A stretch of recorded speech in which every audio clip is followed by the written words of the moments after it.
ปัจจุบันเนี่ยกำลังสร้างขบวนอนามัยเพื่อต้อนรับนครใหม่สร้างภาพก็ได้ได้ทั้งสิ่งสร้างภาพก็ได้ทั้งนั้น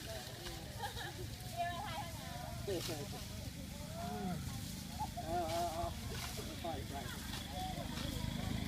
กันยากมันต้องการเราเรื่องพวกนี้ในมันสู้เอาที่อายตรงหน้าบ้านเขาเจอเลย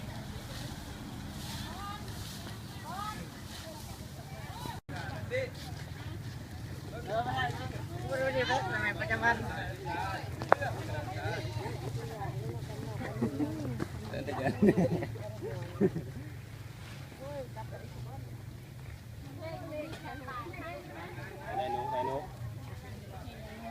ไปกระไร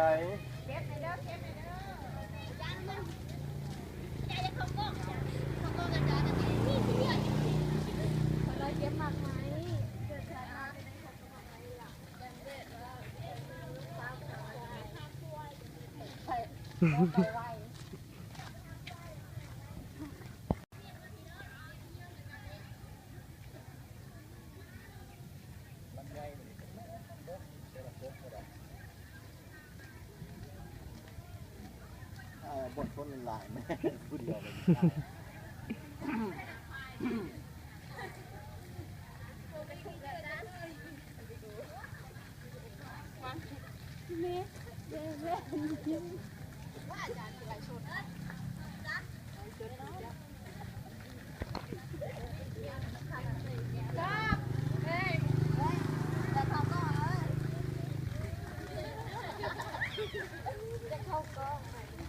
ตอนนี้ก็กำลัง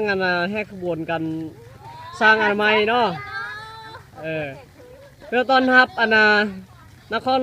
ใหม่ของเมืองกระชอนพรหมวิหารเนาะที่จะมาไก่มาหอดนี่